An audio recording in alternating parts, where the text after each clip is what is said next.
This is the examination of the hidden human condition. You're listening to the Hidden Killers Podcast. This is the Hidden Killers Podcast with Tony Bruschi. We are taking a listen to more audio that we did not know existed until as of late. Listening to police interrogation of some of Alex Murdaugh's family. Can you imagine being a Murdaugh this close to Alec and then getting questioned about all of his misdeeds and trying to make heads or tails of any of it? John Marvin is the interview we're about to listen to. And he's been somewhat vocal in this story. He's participated in some of the documentaries and some of the interviews. And I would say by all accounts, seems like a pretty likable guy. Doesn't really feel like he has a whole lot to hide. I think he's just as baffled as many other people are of the gravity of the situation and the bizarro world that he's living in by the nature of his name alone. But this is an hour in the police car with SLED. This is a few days after the murder of Maggie and Paul. Alex Murdaugh not yet arrested at that moment in time, and I don't believe Alec even technically a key suspect, at least not public-facing at that moment in time. But let's go to that police cruiser and take a listen to that conversation between SLED and Alex Murdaugh's brother, John Marvin. This is Special Agent Ryan Kelly, Special Agent Chandler Horney with the State Law Enforcement Division. It's Thursday, June 10th at 2:01 p.m. We're here with Mr. John Marvin Murdaugh. Mr. Murdaugh, can you please state your full name? John Marvin Murdaugh. Can you please state your date of birth and your cell phone number? Okay. Obviously, we are continuing the investigation into the incident and the events of June 7th, 2021. Can we start off by just getting some general information about you? How are you, obviously, you are a Murdaugh, so how are you related to Richard Alex? He's my brother. Okay.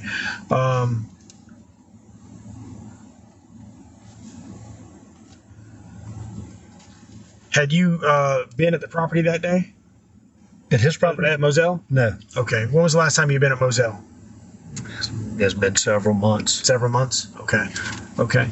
And for the purpose of us, it's been several months, but you've been to the property, correct? Oh, yes. Okay. So one of the reasons that we are reaching out to not just we're trying to identify as many persons that have been in contact with the family and with the property, so we can start widening, excluding our search or excluding individuals, and so we can kind of start focusing on other things. Where were you at? What are your general whereabouts on June 7th? What were you doing? June 7th being Monday? Yes. Yes, I was at my home. Okay. And had you had any contact with who do you refer to Richard as? Richard or Alec? Alec. Okay. It's actually, we call him Alec. Okay, Alec. We can't even pronounce his name, so we call him Alec. Hey, that's fine. When was the last, did you have any contact with Alec on Monday? Monday evening. Okay. And tell me about that interaction. Well, I got a phone call from him. My wife and I were watching television. He called me. He was going to check on our mom, whether y'all know or not, who has Alzheimer's dementia. My dad, I had checked him into the hospital that day, and he was checking on her because she's very anxious. And, he was just, calling me to kind of, give me an update, like we all kind of communicated about that. And we didn't talk long. He, just told me what he was doing. What time did that call come in? We were watching television, so I would assume it was probably 8, 9. Do you have it on your phone? Like, did he call you on that phone? Yeah, he called me on this phone. Okay. Well, I mean, I'm just saying, if he called you on that phone, we could figure out when. Yeah, you're welcome to look at it and see. Well, if you just you tell me how to do that, or you do it, and you feel free. Just go to. So you go to recents. Okay, so you've had. I've had tons of phone calls. Absolutely, 100%. So it's not going to show on there. So, but we. So it was. I'm assuming it was dark outside. It was probably 8, 9 o'clock. Okay. And how long did y'all talk for? A couple of minutes at most.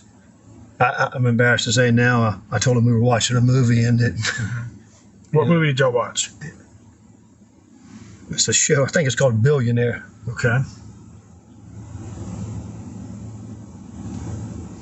All right, and then and for the purpose of this, say to this interview, what is your wife's name? Elizabeth goes by Liz.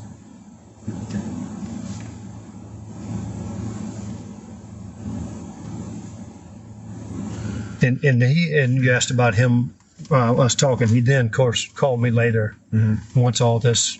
Okay, was what time happening. did he call you later? You know, we were still watching television, so it would have been closer to 10, I would guess. Okay. And what did he tell you?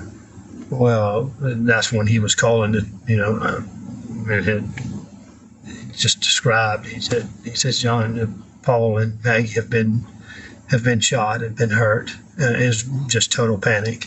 And he said, please get here as fast as you can. Okay. I just got dressed as quick as I could. Okay. And what did you do then?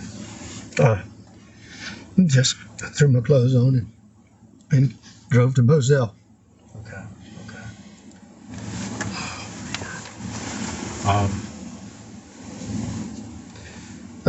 Yeah, so I drove as fast as I could. I mean, I got there as quick as I could. Okay. And what car did you drive to get over there? I drove one of Alex trucks. Okay. And so what truck did you drive? Yeah, it was I believe it's an F-250. Okay. Diesel truck. Okay, so you left your house and got over to Alex. Well, a little bit more transpired in between. I started driving, obviously I was speeding. A good friend of mine's the chief in Yemassee, and that's the way I was traveling. The guy said, Chief, I said, there's been something bad's happened. I said, please, meet me on the road and help get me there. And of course he did. He put his blue lights on and helped me. Okay. We were probably driving 70, 80 miles an hour. I don't know how fast, Okay. but I was driving fast. And All right, so you got to Alex's? no, we got to 63, where you would turn to go, and about halfway down 63, the truck broke down on me. Okay. Or ran out of fuel. I noticed it didn't have much in it, but it quit running. And I called Greg, and I said, Greg, listen, man, come back and get me. All right, and by Greg you mean? Alexander, chief of police. Yeah. Like I said, he was just in front of me, Okay. escorting me, if you will, if you want to call it that. So Chief Alexander came back. He came back, picked me up. I left the truck, and we went straight to Moselle. Okay. And y'all went straight to Moselle. So what did Chief Alexander do then? Did he stick around with you? Oh yeah. He stayed. Well, he stayed not just with me, but he's a close family friend, and he stayed as support, not in a official capacity. Yeah. Okay, so when you got there,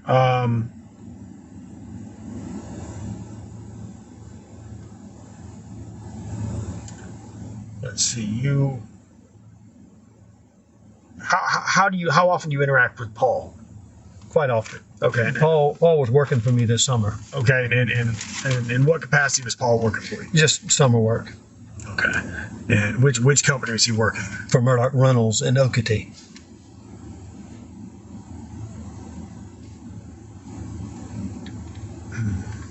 All right. And how long had he been working for you? He started the Tuesday after Memorial Day, so whatever that day is, the second maybe.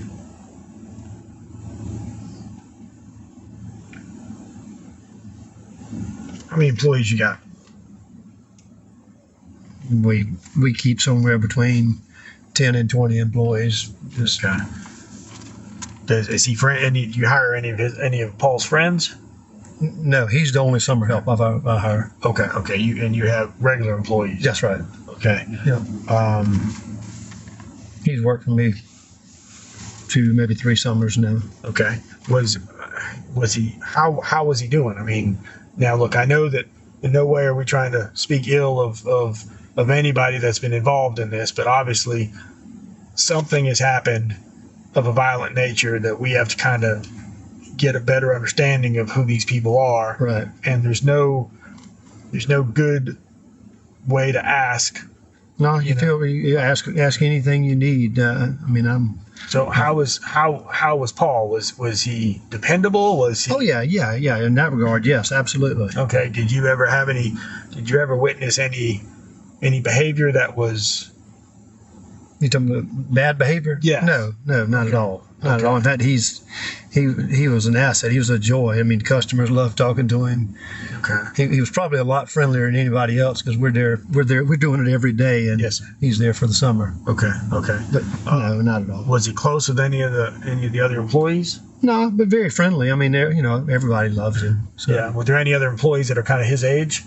Yes, I have one employee that's probably 2 years, maybe 3 years older than him. And who's that? His name is Chance Peters. Okay. Chance Peters.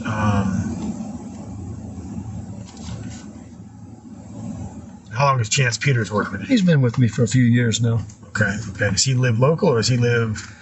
Well, he was living in the.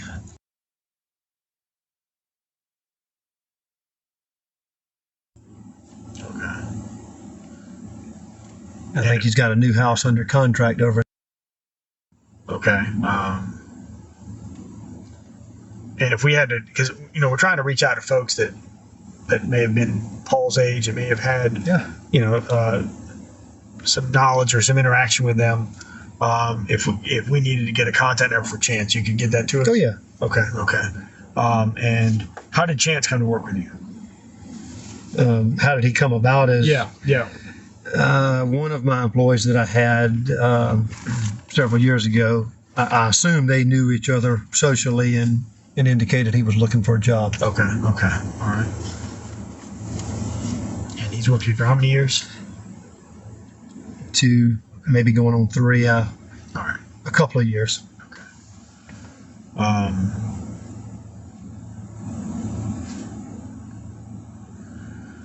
So nothing of any concern. I mean, with Paul. Now, let me ask you: were there any issues with Maggie? I mean, how was? Do you know of any of her friends that she might have associated with or hung out with? Or? Well, she's very close with my wife. Okay. They communicate regularly.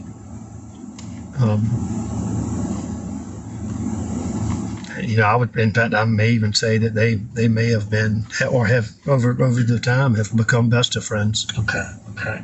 And I mean, any concerns? I mean, since this has happened, has your wife spoken of anything that may have been a concern or?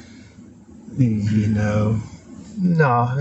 I guess the straightforward answer on that is no. But as you well know, all the media that's been going on and going back and forth. My wife seems to think everything's an issue, and I kind of downplay everything. Okay. Was there anything that she might have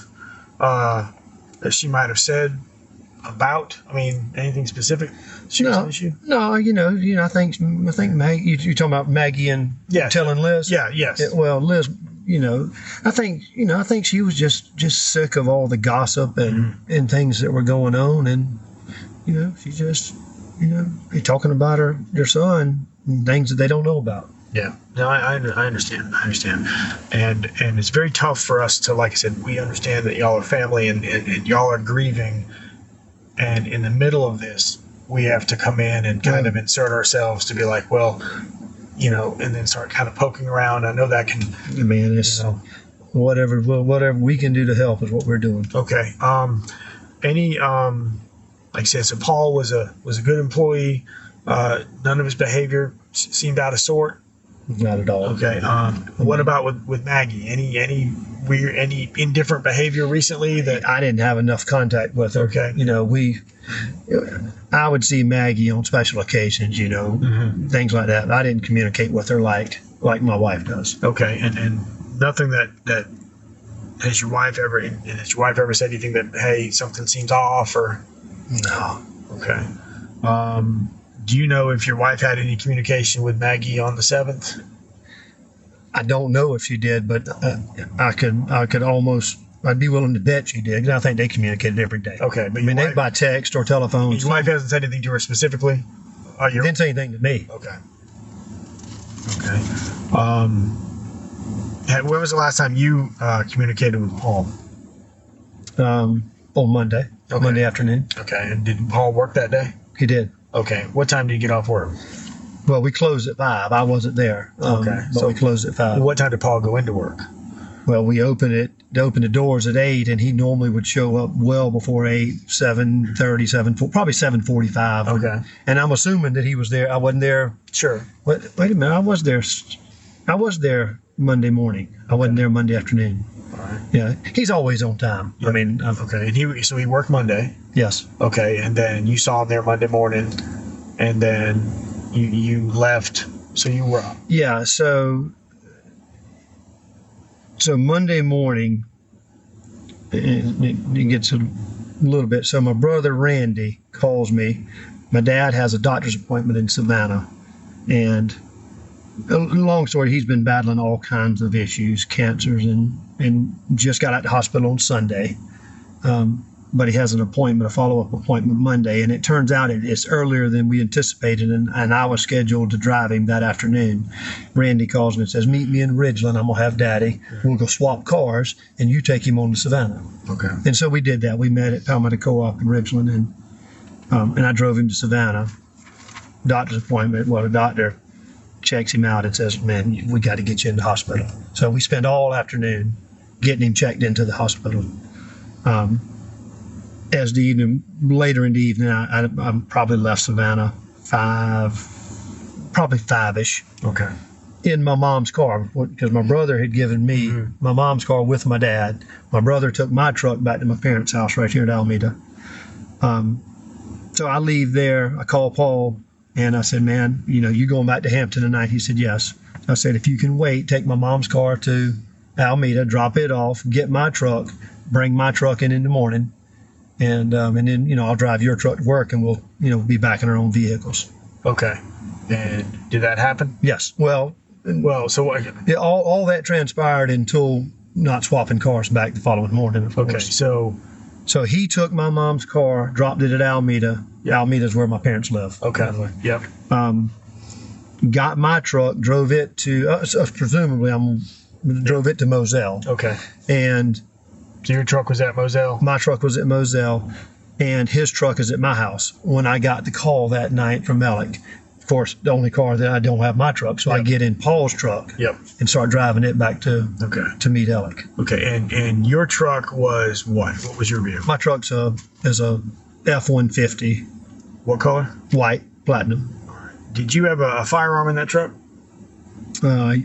Yes, I know it did. Okay. Was there a question of us taking that firearm, or Not that I know of. Okay. I'm just, as far as I know, my truck was sitting up at the house. yeah, I thought someone had I think it was Randy. Okay. One of the Yes. So yes, he had a truck that ultimately got inside later as the perimeter got expanded. His truck became inside, and they wouldn't let him move it, and I think they maybe took a firearm out of it. Okay. Yeah. I got you. So you're not sure. So you were in Savannah till about 5:45. Arranged with Paul, so you communicated with Paul back and forth about switching the cars. Yep. He went to my house. You went to your house, which is normal. I mean, he spent Sunday night with us. Okay. As well. And then, did he tell you anything about anything going on with his dogs? Nope. Okay. Does Paul? Do you know of any friends that Paul has? Any close friends that he hangs out with, or someone does he have a best friend? He's got. I would say that Nolan Tootin. Nolan Tootin's probably both of the boys. I mean, there's mutual friends, but Rogan, Gibson. Those are the boys that over the years they've always been there. Okay. I would say they're probably the closest. Does Paul have a girlfriend? I don't believe so. Okay. I think he's just been dating. Okay. Is he dating anybody? I don't think he's dating anybody. Okay. Does he have an ex-girlfriend or anything like that would have anybody recently? And I'm just trying to, kind of like a victimology, trying to, we ask everybody, hey, who are they friends with? And several people say the same names. You're like, okay, we'll talk to that person. Yeah. So his prior girlfriend was Morgan, was one of the girls in that boating accident. Yeah. And has he dated anybody since? I think he's dated, a fair amount. I mean, Sure. but he's not become in a relationship, to my knowledge, with anybody. Okay. More than a few dates, possibly. Okay. And you wouldn't know who those people were? No. Okay. There's nobody serious that I knew of, and he probably would have told me. Sure. And If it was anybody of significance. that's what I'm saying. Like, you said he spends a lot of time at your house. Yeah. Brings a girl over. A girl shows up in the no. shop. Whatever. No. All right. So how can you think of anything? And I'm going to have to ask you some questions about Alec as well. Sure. Can you think of anything of concern that the family? Any issues that Alec might be going through? Any changes in his behavior recently, last couple months? Again, he's been dealing with the same issues with the. And for the purpose of this interview, what issues are you talking about? The gossip that's been going around About the boating accident. Okay. Other than that, he's rock solid. Okay. And now let me ask you this. I don't know him, but anytime you have someone who's obviously something happened on this property, and it's I asked Alex behavior the last couple months. You said he seemed rock solid. And has he ever voiced any concerns about being in fear for his safety or anything like that? Nothing that I would remember. It must not have been significant. If he did, no, he would have said something. He's just not that type. He's he's a strong. Okay. He's a strong one. Well, let me any issues with alcohol, medication, anything like that? Not that I'm aware of. Okay. Are you I aware? mean, we all drink, but Well, sure, but you're all adults. I mean, it's like it's one thing to, but to any drinking to excess. Okay. Is he a liquor drinker? Is it like is it a beer? Is it? I mean, he would drink like. If he were on a boat, he probably would drink beer. Mm-hmm. If he were, in the evening, he would have a drink possibly. okay. Would you ever think that he would drink in excess? No, I mean, Okay. no more than I would. Sure. And again, I know it's tough, but we just want to get a better understanding. No, he does not have a drinking problem Okay. at all. I mean, that's without a doubt. All right. And no known medications or anything like that he's been taking, or? No. Okay. And he hasn't said anything to you about him being concerned about any type of safety issues, no threats, nothing like that have come in, and nothing? No. And again, I want to be delicate in how I answer, because none of it is anything that stands out in my mind. We always will off the street, we'll have somebody saying, well, somebody posted such and such on social media. And, we over the time, we've just we shrug it off. So nothing stands out as significant to me. Okay. We have not sat down and said, listen, we feel like there's a credible threat. We need to, we need to report it. Or do you know of any cameras that he would have had installed on the property? Well, I don't. And we had this conversation since Monday night, and it's my understanding he does not. Okay.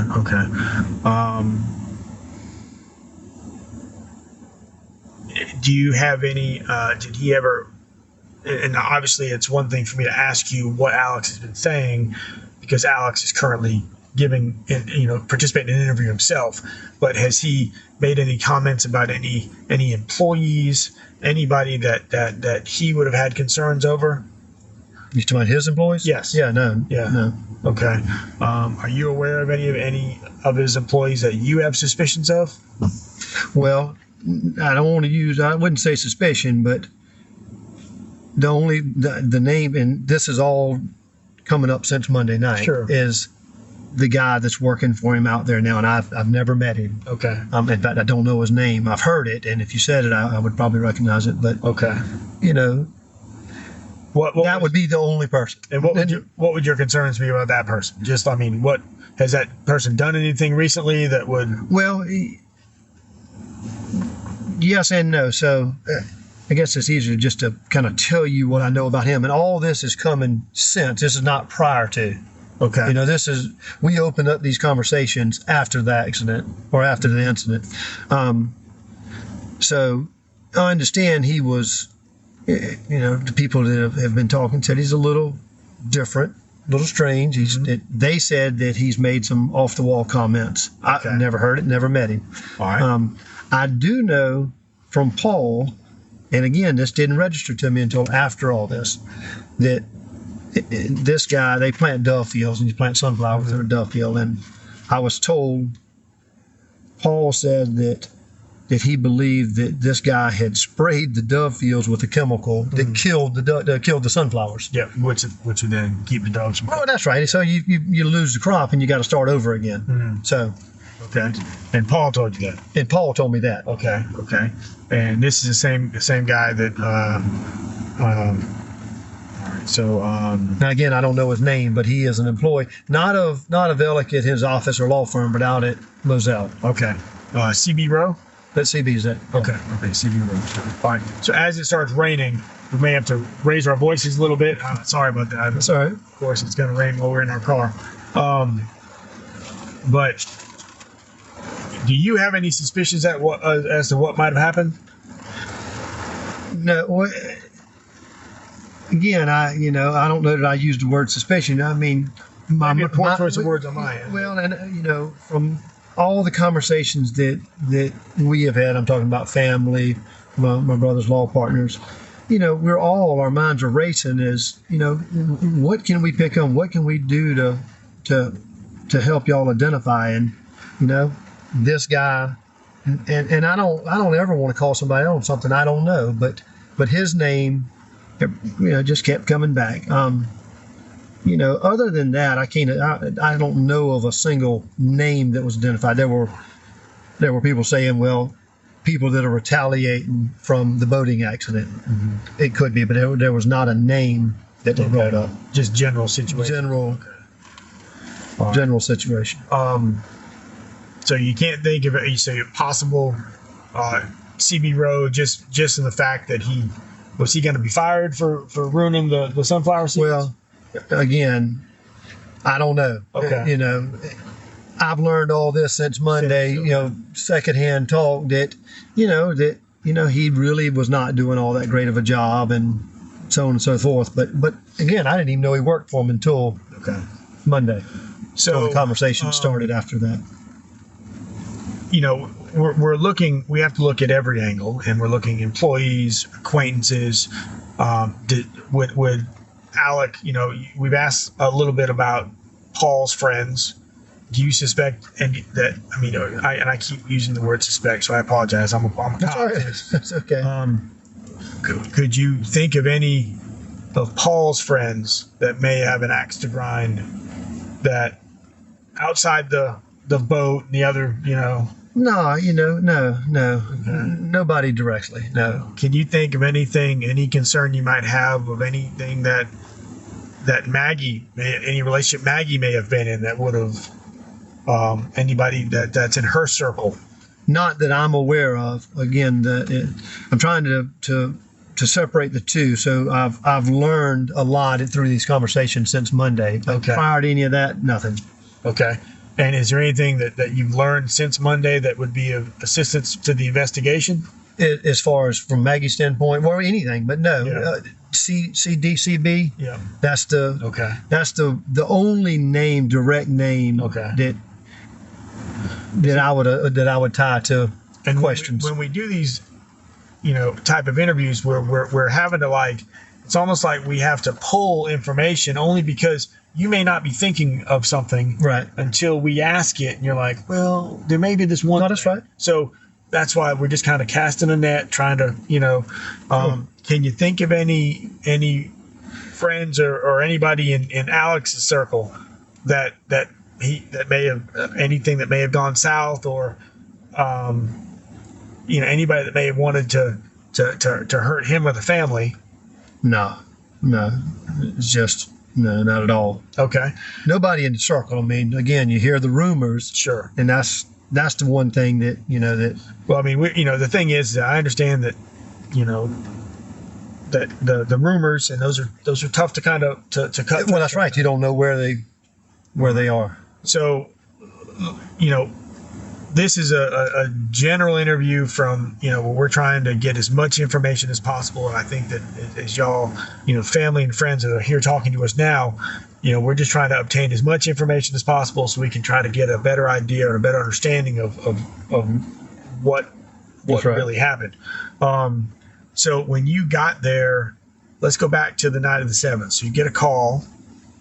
To the best of your recollection, what does Alec tell you when he calls? He tells me that they've. I think he used the term. I think he said they've been shot, and it was a kind of a mix between a cry and desperation. Okay. And he says, "Get here quick as you can." And it was a very short. I mean, I wasn't on the phone. 10 seconds maybe. I don't. It was very short. Okay. And of course, I'm immediately running, trying to get dressed. And now, I do believe, and at that point, my things are going all through my head. I think he called me back a few minutes later. In the same tone, same manner, and I think he said that he didn't say ambulance or first. He didn't say, but he says, "John, they've covered them up. I think they're dead." Or I remember him saying they covered him up or covered them up. Okay. Indicating they're dead. So when you get there, at what point do you see Alec? Oh man. So Chief drives me up to where we see the congregation of law enforcement. Of course, I jump out, and I wasn't even waiting on him. I jump out, and I'm just running up there. Mm-hmm. And I get there, and somebody from Colleton County, I don't recall who it was, stopped me and said, "Hey, you can't go up." I said, "I'm going. It's my brother." He said, "You can't go through here." And they directed me and told me how I could get around to where Alec was. And so Chief loaded me up, and we drove into another entrance and went around the scene. And of course, I saw Alec and just jumped out and just ran to him.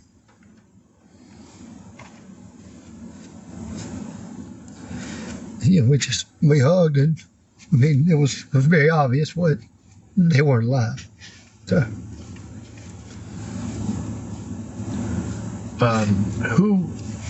Do you remember what Alec was wearing that night? Yeah, I do. Actually, yeah. I do. He was wearing a T-shirt. Okay. It was a T-shirt from. I was amazed that he still had him, and I was amazed that it fit him. Well, actually, I don't know that it fit him because I think I saw his belly. Mm-hmm. But it was a T-shirt that said Black Sheep on it. It was the name of my sport fish boat that I had. Okay. And I remember seeing it and thinking I hadn't seen those shirts in a long time. So it's an old shirt? Yeah, it's an old T-shirt. When did y'all make these T-shirts? I mean, man, it would have been 2009, 10, 11, somewhere in there. So 10 years ago or so? Yeah, that's right. Yeah. So what color was the T-shirt? It's a white T-shirt. Okay. So you had that on, and then I think he had shorts on. Okay. And where did y'all go? I mean, so you're without, and then and there were several law enforcement guys right there with him, and there were some of the law partners were there. And we for whatever reason, we just stood there in shock and and I think at that point nothing was happening. They were waiting. Colleton County was waiting on SLED to come process the scene. Okay. And at some point, I don't know, it was an hour, 2-3 hours later, they were doing their job, and we all left and went back to the house. Okay. So, like I said, we have to conduct a thorough investigation, and you know, it's not a shock that any time a spouse is found deceased, we have to work just as hard to investigate the surviving spouse, whether it be to clear them or to find information that, to find out if they were involved. Right. So I know that, like, whatever's in the media, that's not some secret plan that SLED has about, hey, Alex Murdaugh is a person of interest. Right. At this point in an investigation, there are several persons of interest, and we have to kind of start parsing through the folks involved with the boat, the folks involved with the lawsuit, stuff like that. So right. I don't want to seem like I'm specifically asking questions just about Alec, but the problem is that you're not going to know specific information about other parties. For the purpose of this interview, the information that you have is about Alec. So that's why I don't want you to leave here thinking. Ask anything. It's the conversations I've had to have in the past day with my dad and everything else. It can't be any harder. Because look, I mean, I know that, like, I see your emotion in talking and thinking and speaking about Maggie. She was practically best friends with your wife. I've seen your emotion in how you talk about Paul and the fact that he worked for you and spent time with you and at your house. I know how much love you had for them. So we're not doing this for anything other than to find out because we owe it to them. So when you came to the house, Alec was there. Did you see anything in the house that may have, that maybe we're missing? Did you see anything in the house that seemed out of sort? When we went back to his house? Yes. No, I mean, I hadn't been there in a few months, so it all looked the same. I mean, they had been remodeling. Sure. So we really had, they haven't been doing much out there while that remodel was going on. They've been remodeling Moselle or remodeling? Remodeling Moselle. Okay. And I'm not even sure when they finished it. Okay. But you were, but everything looked like it normally does to me. Okay. And nothing. Again, I know I'm asking you a question about your brother, but, like, did anything seem out of sorts with Alec and how he was? I mean, everything was out of sorts. I mean, he just lost his son and his wife. I mean, he was. I can't imagine what was going through his mind. I can't comprehend what was going through mine, much less his. Yeah. It appeared that, he would have moments of strength where he would straighten himself up and then just would break down. Absolutely. And again, like I said, we're asking these questions about every person that we talk to. It just so happens that you had interaction with Alec versus any other potential person that were, if you had been hanging out with CB, I'd be asking you questions about CB. Right. So, so you said that you drove Paul's truck. So you were in Paul's truck that day. Well, I believe it's Alec's truck.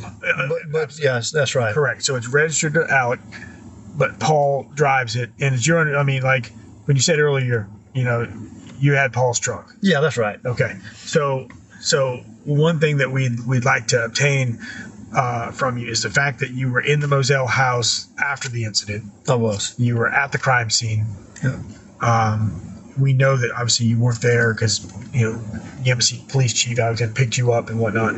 But so we'd like to obtain a buccal swab from you for comparison purposes. So when we're trying to send this stuff to the lab, and what happens when we send stuff to the lab is that an unknown DNA sample will come up. Right. And unless you're in the CODIS system already, we have to go back to square one. Given the fact that we are processing Paul's truck, you were in Paul's truck. Processing the truck when you say Paul's truck, he's got a truck that is his permanent truck, if you will. But, yes. Well, the thing is that so there is a violent incident at the Moselle property. Yeah. There is a truck missing that's found down the road. Right. abandoned. Now we can go back and start piecing everything together, but it's just one of those things that, like, so if we'd like to get a consent from you to get a buccal swab, so when we are running for fingerprints and everything else, your DNA is gonna show up. Get anything you need. Okay. I mean, I don't want to. No, man, look, anything. I promise you. Okay, because like I said, it's just an uncomfortable. And I'll even say you don't even have to tread lightly. I mean, I'm telling you, these whole conversations have been tough. So yeah, just any pride out of me, however you can get it, I'm willing. So. Well, I appreciate that. So what I'm gonna do is that we have a form that's standard. I'm gonna read it and have this piece that you can fill out. And it just calls for a buccal swab that we'll secure here in a second. So, and I'll just read it for the sake of the interview. And you can say your name, do hereby freely, voluntarily, without threats, pressure, or coercion of any kind, consent to a search of my person by agents of the South Carolina Law Enforcement Division and individuals in their company. Location and description of premises searched. Swabs of the left and right inner cheeks of the mouth for a DNA sample. The sample will be used for comparison purposes in an ongoing investigation. So, so let me fill out. Actually, you can get a pen here. Oh.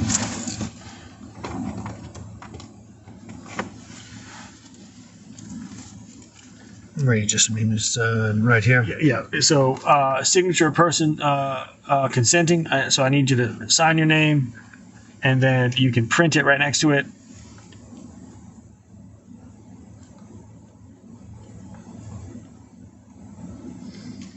Obviously, relation to the print. I just put owner. I mean, it's your. Oh, you're talking about. Yeah. Okay. All right. Date of birth. Okay. And there's the other corresponding information.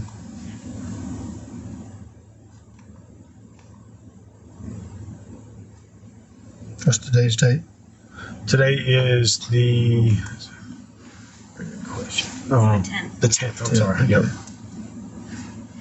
In the time is 2:42. 2:42. Okay. Well, you need me to write my name in here? Or? Yes, sir. Yes, sir.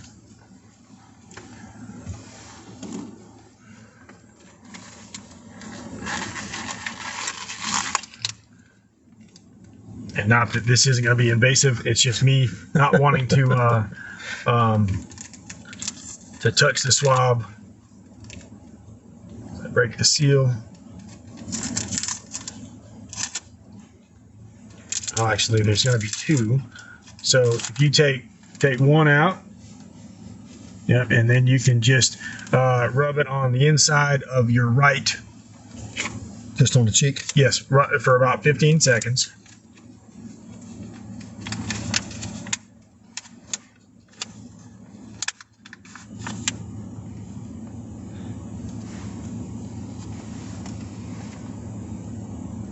We're good? Yep, yes, sir. Put it in there.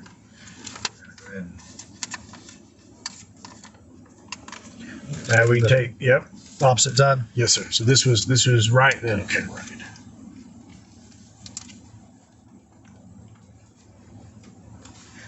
Why is this called a buccal swab? That's just the term that they gave it. They call it a cheek swab. It's a buccal smear swab. It's called many different things. Is that good?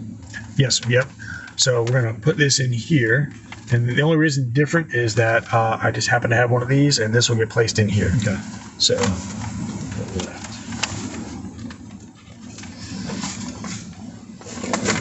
right, we have this.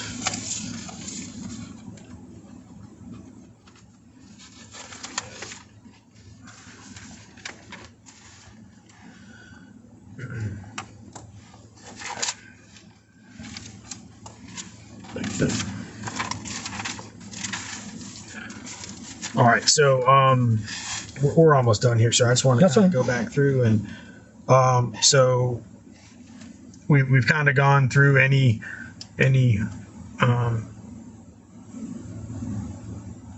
do you have any idea what might could have happened? Well, I mean, no, I don't. You know, I don't. Maybe it's, you know, I'm kind of like y'all. I mean, I hear bits and pieces of information, and with that, you know, I sit here and say, wonder what could happen, but no, I don't. have. I don't know the call. I certainly don't know the cause of it. I mean, obviously, we all know they were shot.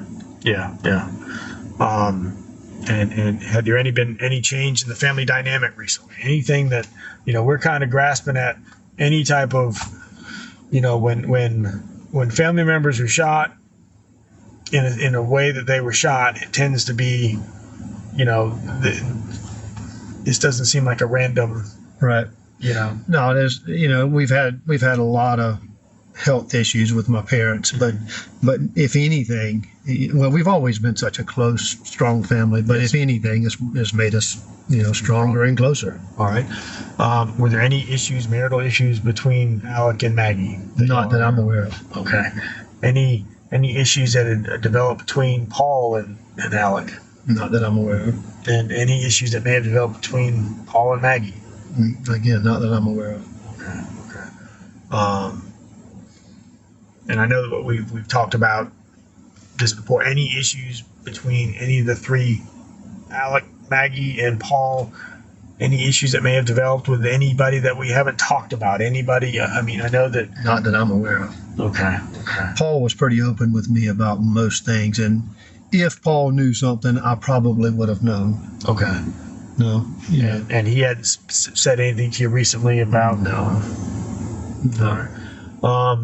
Do you know if Paul is? The only negative thing he said was about that CB. Okay. Yeah. Did he say anything?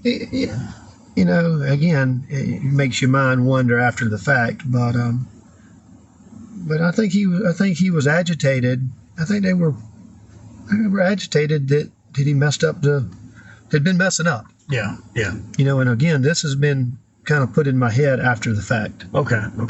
Well, But Paul did tell me, he says, listen, he sprayed the duff in, and I got to go plant it again. That kind of, talk. But the thing is that but no harsh words like, no brush ups or anything like that. So he hadn't had any brush ups with CB or anything like that? Well, not that I know. That you're aware. Okay. And would Paul have been over at Moselle? So if CB was going to get fired or spoken to, would Paul be the one to do it? Or no, I'm sure not. No. Okay. I can't answer that, but I feel confident Alec handles things. Yeah, because we're trying to think of if Paul were out there and fired him, that kind of that's not. Alec takes charge on all that. Okay. And then let's ask about the guns. And did you know Paul to travel with guns? Oh yeah. Yeah. I know. It's what type of gun would you I know it's kind of a vague question to ask, but is there anything would he normally have in his truck? I would assume a shotgun. Shotgun. If he's like me, I either keep a shotgun or a 22. We have farms. We're always shooting pigs and whatnot. Have you ever been down to those dog kennels before? Oh yeah. Okay. Was he known? Would he walk from the house down to the kennels? Would that be normal for him to be down there? Well, for him to be at the dog kennel? Yeah. Oh yeah. I think that's probably, and again, I'm only speculating. Sure. But Paul was an outdoors person. If he were at Moselle, unless it's pouring down rain or it's time to eat or time to go to bed, he's not sitting inside. Okay. He's out working, playing in the fields, checking on things, just enjoying the property. So he'd be down there. Was he holding? Do you have any knowledge of anybody else's dogs that he might have had in the kennels? Well, I do. I do now. I know he was holding Rogan Gibson's dog, and he was holding, I believe, my dad's dog. Okay. Since my dad's health turned. And then would it be normal for Maggie to be down there as well? Well, I've since then, in the conversation we've had, I found out, yes, it is normal for her to go down there. Okay. How would they normally get down there? Would you know? Based on what I've heard since Monday is Paul would always drive something, and it didn't matter. And it sounds like that if it had keys in it and gas in it, he would drive it. Okay. There was no one favorite. But you don't know how he would have driven down there?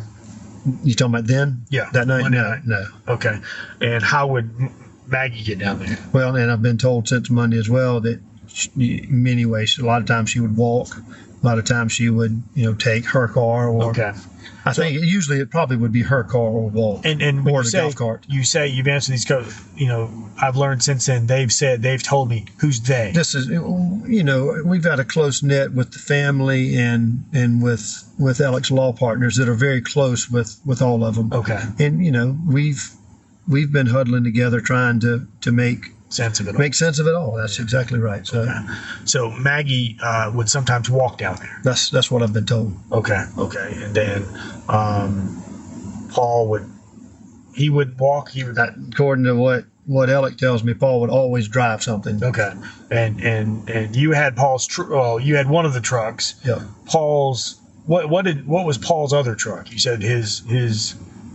It is a white F-150. Okay. And do you know where that's located at? I do now. It's at an auto shop here in town for repairs. Okay. So his go-to truck is his everyday truck is in the shop. That's correct.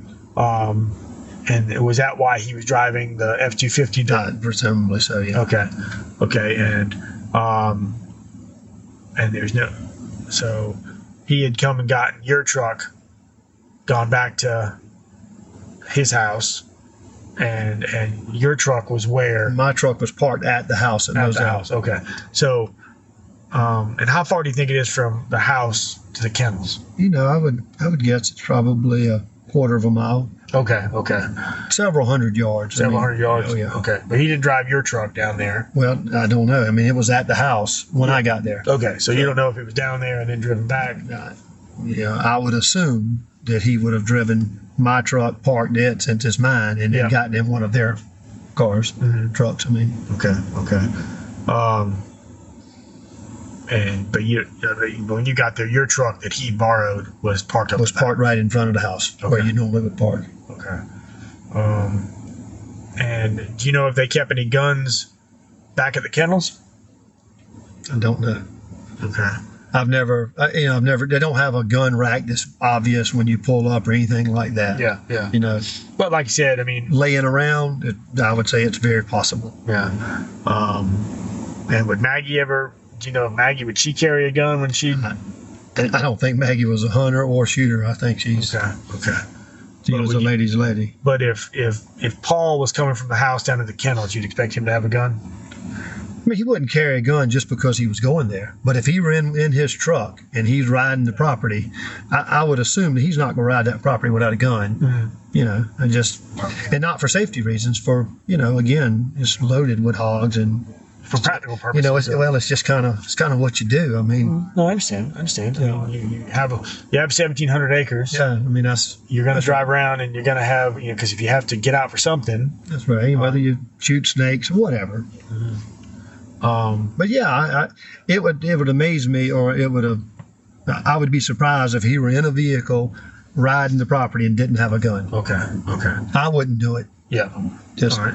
And do you have any knowledge of Paul firing any weapons that night? I learned that today.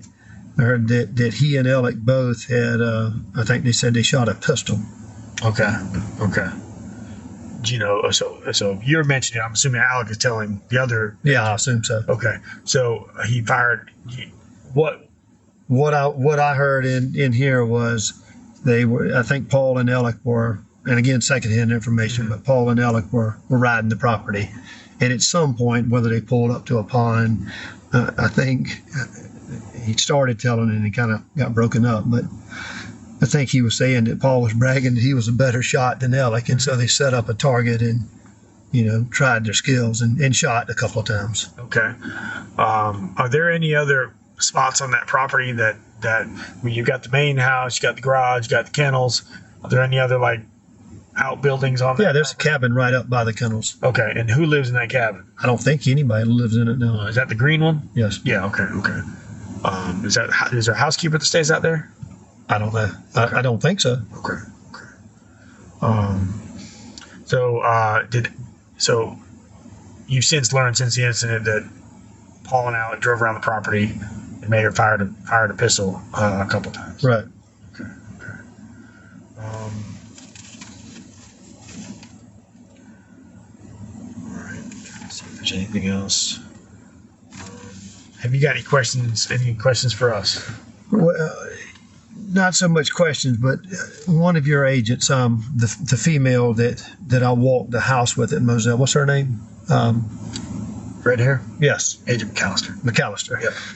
Katie McAllister. Yep. So, and I asked her then, I said, listen, I said, when something like this, when this happened, I've kind of gotten a little bit of tidbits of information. I had a guy call me, and I wanted to tell her about it, and I thought she was going to call me back. And anyway, I had a guy call me. His name is Alex Murdaugh. We're not related. Okay. And he said he read somewhere where if there was anything suspicious to the general public, please let us know or let somebody know. Absolutely. Okay. He called me and said that he saw a black SUV off of, he lived, and I don't know what road it is, but he described it as when you're leaving Hampton, you turn left at Crocketville, I believe he said. And there was some reference over the past half a year or so about a hit and run that supposedly they tried to say that Paul had something to do with. Okay. Or Buster had something to do with.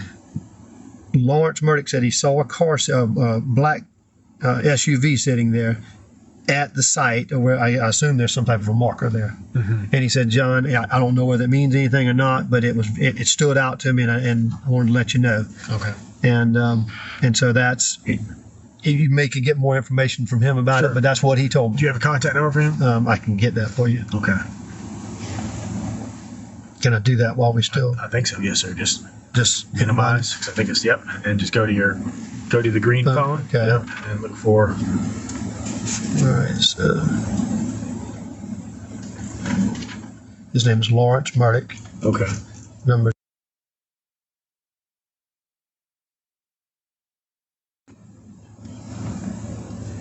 While you're in your contacts, Oh, yeah. do you happen to have the contact for that employee of yours, Chance? Oh, yes, I do. Okay, so.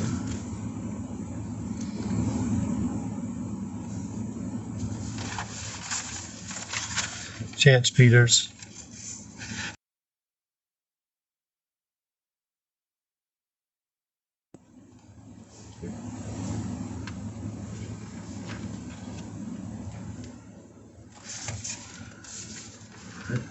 You said Paul stayed with you Sunday night. He stayed with us Sunday night. How often did he stay with you? Well, he just started working the Monday previous, or Tuesday previous. Stayed because it's closer to the shop. Yes, if I remember him telling me, I think he may have come from Charleston, instead of driving to Moselle back to the Bluffton store or Oakity store. He stayed with us that night. Where was he staying prior to that? Do you know? Well, I mean, he lives in Moselle. Where did he stay? He said he came back from school. Where did he stay? Well, for the sake of the interview, where did he go to school at? He goes to Carolina, Okay. South Carolina. Okay, and where does he live at when he's attending South Carolina? I don't know. Okay. In Columbia somewhere. Okay, does he stay in a dorm, in an apartment? I'm assuming an apartment. Okay, but you don't have any knowledge of that? No, I've never been there. Okay. With COVID, I don't think anybody went. I don't even know that they were in school in person. I'm not sure how it was. But he was living in Columbia. Yeah, I think he was living in Columbia. Okay, would he come home often, or? Yeah. When he wasn't working for me and it wasn't some special event or season, I wouldn't, I would talk to him occasionally. Mm-hmm. Yeah, I would say he probably came home a fair amount. I think he enjoyed being down here. Okay. And where did he stay at Moselle? To my knowledge, he would. Okay. You don't have any knowledge of him staying anywhere else? But yeah, I mean, I'm sure I would assume he's just like any other young adult that's dating. He probably goes wherever the crowd is, and that's what I gather he being in Charleston for. All right, but you don't have any direct knowledge of that, anything specific? No. All right, you have any other questions for us? No, I expressed it to David when we were inside. We would like to know more about, even if, and I understand you can't release details to jeopardize the investigation, but we would, and I'm assuming that Alec or whoever is saying the same thing, we would like for somebody to kind of at least communicate that of if there's something that can be told or any little pieces to help. Well, sometimes, and I can give you a little bit of that. So when we, this happens late Monday night, by Tuesday, Wednesday, and here it is Thursday. So we're not quite 3 days out. It takes our crime scene to come down to start pulling the information. Right. Any analysis that we're able to get done. So there are things that there may be something that we collected the very first night that may be key to solving this. Right. It might take us 3 to 4 days to get that particular test run, to get the results back.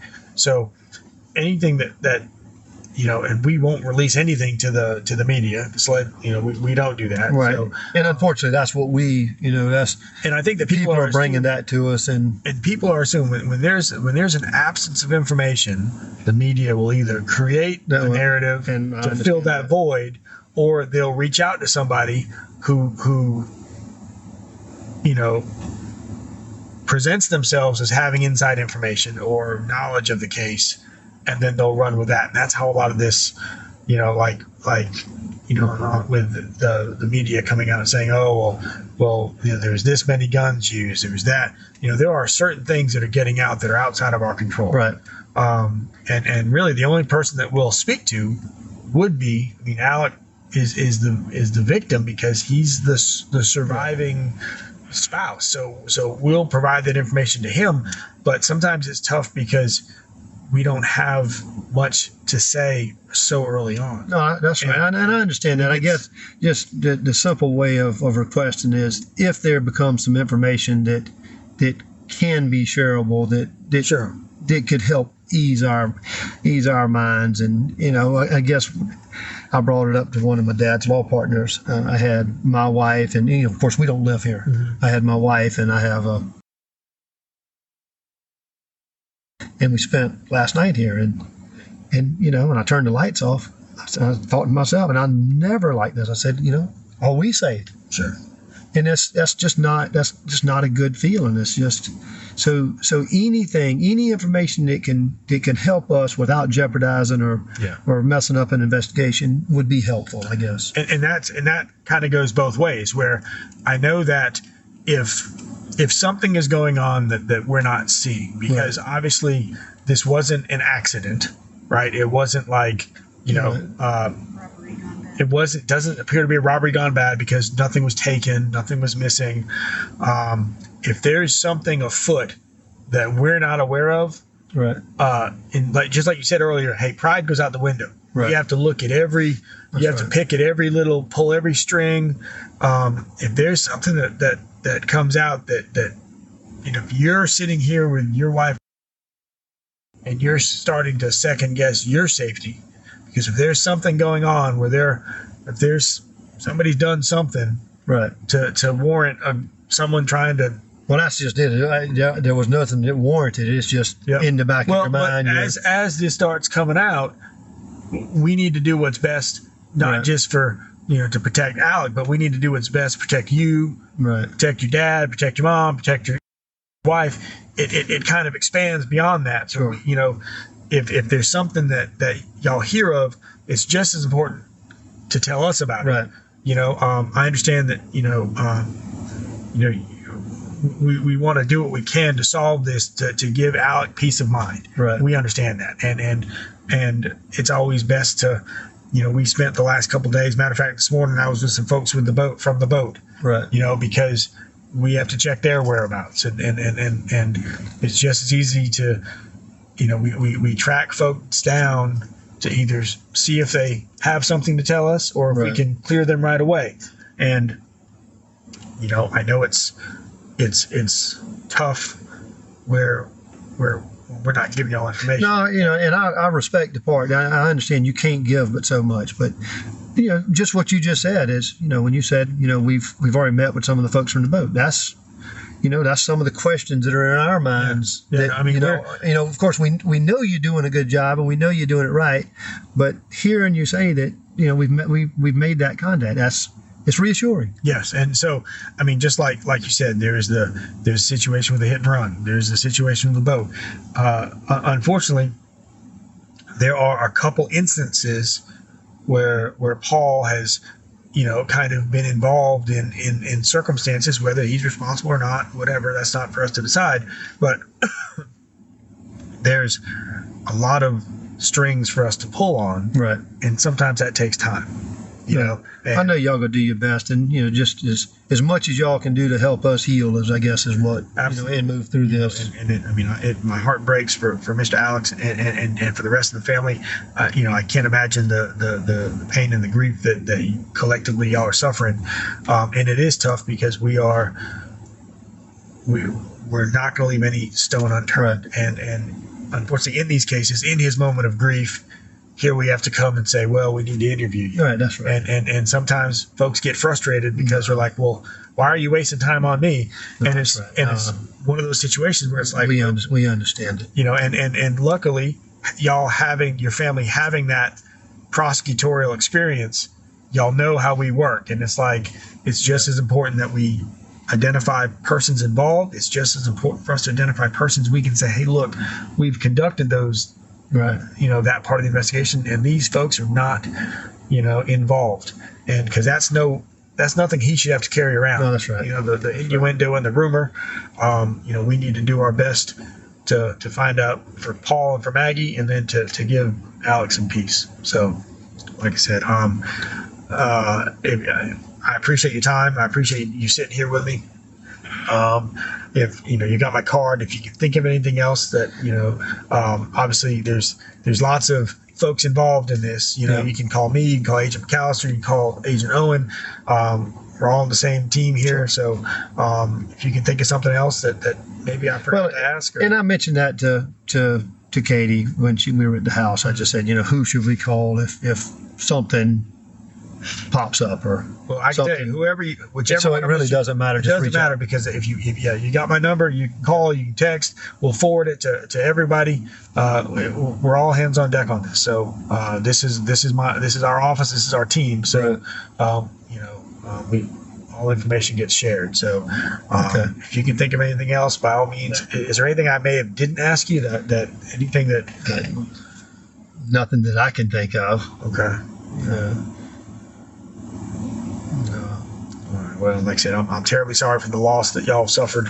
And hopefully I appreciate that. Absolutely, and hopefully we get some answers we can give y'all soon. Well, other than information, is there anything that we could be doing that helps y'all that y'all may not have access? I mean, I assume y'all have access to most anything, whether it's social media, whether it's it's rewards, whatever. I mean, well, the stuff when it comes to social media and stuff like that, like the more that we have access to, like I know that like Paul's cell phone was recovered, not having the password, stuff like that. Right. If people know, do y'all still not have the password? As of this point, no. Okay. So if that's something that y'all could get for us, that'd be helpful because we have to send it to be examined when they try to. I mean, and that's something I can work on. I can reach out to more of his friends. If I assume y'all probably already have. Yeah, and the thing is, I think there's some things that we can ask that, and sometimes people are protective. They're like, oh, I'm not going to give the police my friend's password. But if that's something that the family knows or something, same thing with Maggie. If anybody can, anything that can assist us in getting into these phones, and not that the phones are going to have. Well, y'all got into Maggie's. Yes, but it's again when. But any of it, yes. So when you get into a phone without the password. When you get in with the password, you get 100% of the information. Right. When you get in without the password, there may be something you miss. So when, we have to look at, these phones may not hold the key to what happened, but who's to say that it doesn't show one little small piece that helps break this? So cellular devices are important. If you think of anybody that may have had contact with Maggie or Paul or anybody that day, who would Paul have worked with that day? Yeah. I can find out. Could you find out who worked at the store with him? I mean, I know the employees were there, but I don't know what jobs he did just because I wasn't there. Absolutely, that's something. If you could, that would be helpful. If you could find out, so maybe we can track down that. Just if say if Paul had a conversation with someone on the phone that While he was working along someone, and maybe they overheard something. Okay. You know, and at this point, every little bit will help. You know, we can't. I wish it was like it is on television, where you can just, you know, take a picture and have it examined, and boom, you get to solve it in a nice 44-minute episode. But if someone this person's hiding in plain sight, you know, they're driving around, they're walking around right now, and probably paying close attention to this, and anything we can do to help identify that person would be helpful. Okay. So, all right, sir. Well, it is 3:10 p.m. and we are concluding the interview. That's the raw audio of the John Marvin interview between SLED investigators and Alex Murdaugh's brother right after the murders had taken place. Take from it what you will. We have more audio like this, and we're going to probably continue to see and hear more audio like this from other members of the family and from the investigation as it gets released, as we get closer and closer to finding out if Alex Murdaugh may get a new murder trial. Press subscribe so you don't miss any of it. Sick of the ads? We are too. Start listening with no commercials now and get access to all of our episodes in advance of everyone else. Become a True Crime Today Premium Plus subscriber on Apple Podcasts. Search True Crime Today Premium Plus on Apple Podcasts or go to our podcast page and sign up now. True Crime Today Premium Plus. Sign up now.